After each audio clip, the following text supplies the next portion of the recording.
നമസ്കാരം പ്രിയ സുഹൃത്തുക്കളെ. നമ്മുടെ നാട്ടിൽ എന്തൊക്കെയാണ് നടക്കുന്നത് അല്ലേ? ഇപ്പോൾ തെരഞ്ഞെടുപ്പ് അടുത്ത് വരികയാണ്. ഒരുപാട് വേഷങ്ങളും കോമാളിത്തരങ്ങളും അല്ലെങ്കിൽ അഭ്യാസ പ്രകടനങ്ങളൊക്കെ നമുക്ക് കാണാം. അതൊന്നുമല്ല നമ്മുടെ വിഷയം. നമ്മുടെ വിഷയം ഇതാണ് അല്ലേ? ടി വി തുറന്നാലെ ഈ രാഷ്ട്രീയവും അതുപോലെ അല്ലെങ്കിൽ തെരഞ്ഞെടുപ്പുമായി ബന്ധപ്പെട്ട അത് അവിടെ നിൽക്കട്ടെ. ഇന്നലെ കഴിഞ്ഞ ദിവസം കോഴിക്കോട് നടന്ന ഒരു ബസ് ഓണടിച്ചുകൊണ്ട് ഭയങ്കരമായ സ്പീഡിൽ കയറി വന്ന് ഭയങ്കര ഓണടിച്ചതിന് ഇത് കേട്ടോണ്ടിരുന്ന പുറകിൽ നിന്നൊരു കാറുകാരൻ, ഒരു സാധാരണക്കാരൻ പ്രതികരിച്ചതുകൊണ്ട് അവനെ ബസ്സിൽ നിന്ന് ജീവനക്കാർ ഇറങ്ങി വന്ന് അട്ടിച്ച് ശരിയാക്കുന്ന ഒരു വീഡിയോ കാണുകയുണ്ടായി.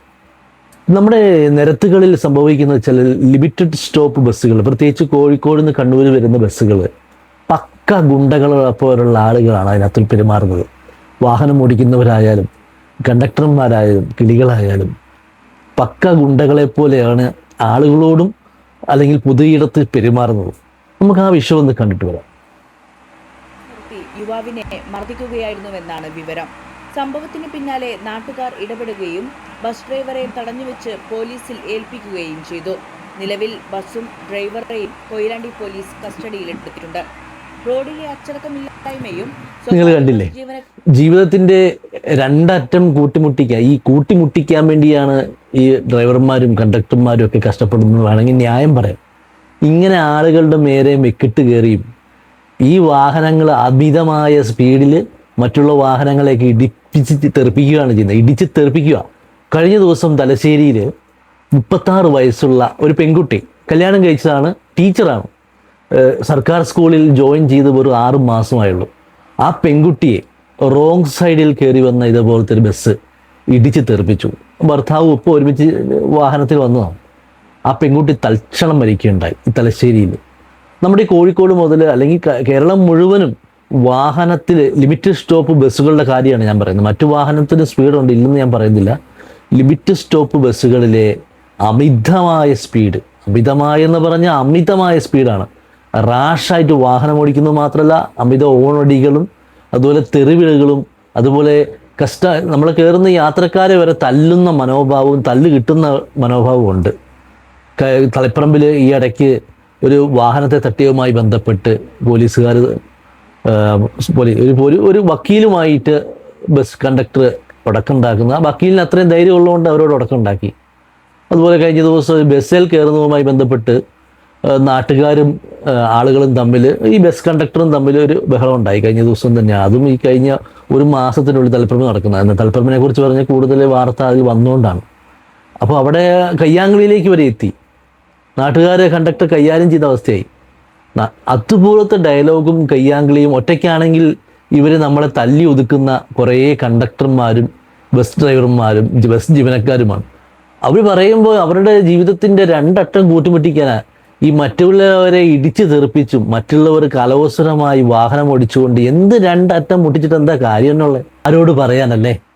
നിരത്തുകളിൽ മുഴുവൻ ഗുണ്ടാ വിളയാട്ടവും വെട്ടും കുത്തും അല്ലേ? ആളുകൾക്ക് നടന്നു പോകാൻ, സ്വൈര്യ വിഹാരത്തിൽ നടക്കാൻ, സാധാരണക്കാരൻ്റെ എന്താ പറയുക, സ്വകാര്യമായിട്ടുള്ള ജീവിതത്തിന് ഭംഗം വരുത്തുന്ന രീതിയിലുള്ള ഗുണ്ടകളുടെ വിളയാട്ടമുള്ള ഈലയുണ്ട്. ഇവരെയൊക്കെ വളർത്തിവിടുന്നത് കഞ്ചാവ് മാഫിയകൾ, അതുപോലെ തന്നെ ഇതുപോലുള്ള രാഷ്ട്രീയക്കാർ, ഇതിനൊക്കെ വളം വെച്ചു കൊടുക്കുന്ന രാഷ്ട്രീയക്കാരൊക്കെ ഒരുപാട് പേരുണ്ട്. എന്തുകൊണ്ടാണ് നിഷ്ക്രിയമായി നമ്മുടെ നിയമങ്ങളും നിയമ സംവിധാനങ്ങളും ഒക്കെ പോകുന്നത്? നമുക്കിപ്പോൾ ഇതുപോലെ മനസ്സിലാകാത്ത ഒരു കാര്യം എന്ന് പറയുന്നത്, ഈ പോലീസിൻ്റെ ഇടപെടലും നീതിന്യായ കോടതികളും ശരിക്കും ഇതിനെ നന്നായി ഇടപെട്ട് ഇവരെ അമർച്ച ചെയ്യാൻ സാധിക്കുന്നില്ലെങ്കിൽ ഇനിയും മുന്നോട്ട് പോകുന്നതനുസരിച്ച് ഈ ഗുണ്ടാ വിളയാട്ടം മുതൽ അതുപോലത്തെ ഒരു വിളയാട്ടം തന്നെയാണ് നമ്മൾ ഈ പറഞ്ഞ ബസ്സുകാരുടെ ഈ ഇടപെടലും. അമ്മാതിരി തെമ്മാടിത്തരങ്ങളാണ് ഈ കണ്ണൂർ, കാസർഗോഡ് ജില്ലകളിലൂടെ ഉള്ള വാഹനത്തിൽ സംഭവിക്കുന്നത്. അമിതമായ സ്പീഡ് മോണടിച്ചുകൊണ്ട്, ഒന്നാമത് സൈഡ് കൊടുക്കാനുള്ള വീതി പോലും ഇപ്പോഴത്തെ റോട്ടിലില്ല. അപ്പോൾ ഈ KSRTCയോ അല്ലെങ്കിൽ ഈ പറഞ്ഞ പ്രൈവറ്റ് ബസ്സുകളെ നമുക്കൊന്ന് കയറ്റി വിടണേ പോലും വീതി കുറഞ്ഞ റോഡുകൾ, ഇപ്പോൾ റോഡ് പണി 6 വരി പാത വന്നിരുന്നുകൊണ്ട് അതിൻ്റെ റോഡ് പണി നടക്കുന്നിടത്തെല്ലാം വീതി കുറഞ്ഞ സൈഡിലുള്ള അപ്രോച്ച് റോഡുകളാണ്.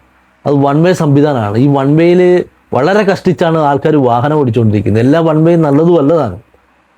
അങ്ങനെ അവസ്ഥയിൽ ഇവർ ഇടിച്ചു കയറിയാണ് വരുന്നത്. ഇടിച്ചു കയറി വന്ന് മറ്റുള്ളവരെ വാഹനത്തെ തട്ടുകയും മുട്ടുകയും അതൊരു സ്ഥിരം പല്ലവിയായി കണ്ണൂർ കാസർഗോഡ് മേഖലയിൽ ആകുന്നുണ്ട്. അതുപോലെ തന്നെ ഇപ്പൊ കണ്ട ഈ ഓണടിക്ക് പ്രതികരിക്കാൻ പോയ ആ പയ്യനെ കിട്ടിയ അവസ്ഥ കണ്ടോ? ആ നാട്ടുകാരെ ഇടപെട്ടുകൊണ്ട് അവരെ പിടിച്ച് പോലീസിൽ ഏൽപ്പിച്ചു. എന്തുകൊണ്ടാണ് ഇവിടുത്തെ സിസ്റ്റം പരാജയപ്പെടുന്നതുകൊണ്ട് സംഭവിക്കുന്നത് അല്ലേ? ഈ ഒരു സിസ്റ്റം, അല്ലെങ്കിൽ നമ്മുടെ നാട്ടിലെ നിയമ സംവിധാനമുണ്ട്, ഭരിക്കുന്നവരുണ്ട്, ഇതൊക്കെ ഉണർന്ന് പ്രവർത്തിച്ചാൽ തീരാവുന്ന വിഷയമുള്ളൂ. ഇവരെന്താ ഉണരാത്തെ? ഇങ്ങനെയുള്ള ഗുണ്ടകൾക്ക് വിളയാടാനും ബസ് കണ്ടക്ടർമാർക്കും ജീവനക്കാർക്കും എല്ലാവരുമല്ല, ഇതിലൊരു വിഭാഗം ആളുകളുണ്ട്, ബസ്സിലെ ജീവനക്കാർ ഒരു വിഭാഗം ഗുണ്ടകളെപ്പോലെ പെരുമാറുന്ന ആളുകളുണ്ട്. അതുപോലെ തന്നെ അത്ര റാഷായി വാഹനം ഓടിക്കുന്നവരുണ്ട്. ഈ അമിതമായി സ്പീഡ് എടുത്ത് ഈ വാഹനം കൊണ്ടുപോയി നിങ്ങൾക്ക് എന്ത് നേടാനാണ്? 1 മിനിറ്റ് 2 മിനിറ്റ് ലാഭിച്ചുകൊണ്ട് എന്ത് കിട്ടാനാണ്? ചിലപ്പോൾ ഒന്നുണ്ടാവും, ഇവർക്കൊക്കെ കമ്മീഷനുണ്ട്. ഒരു ദിവസം വാഹനം ഓടിയാൽ 10,000 രൂപ മുകളിൽ കളക്ഷൻ മേടിച്ചു കൊടുക്കുമ്പോൾ കൂലിക്ക് പുറമെ ബസ് കണ്ടക്ടർ, കിളി, ജീവനക്കാർക്ക് ഒരു ഒരു തുക കിട്ടും. സാധാരണ കൂലിക്ക് പുറമെ കിട്ടുന്ന ഈ തുക ഉണ്ടാക്കാൻ വേണ്ടി ഈ മത്സരിച്ചോടുന്നത്. ഈ മത്സരിച്ചോടുമ്പോൾ എത്രയോ ജീവനുകളാണ് പൊഴിയുന്നത്. മറ്റൊരു വിഷയവുമായി കണ്ടുമുട്ടാം. Okay, by.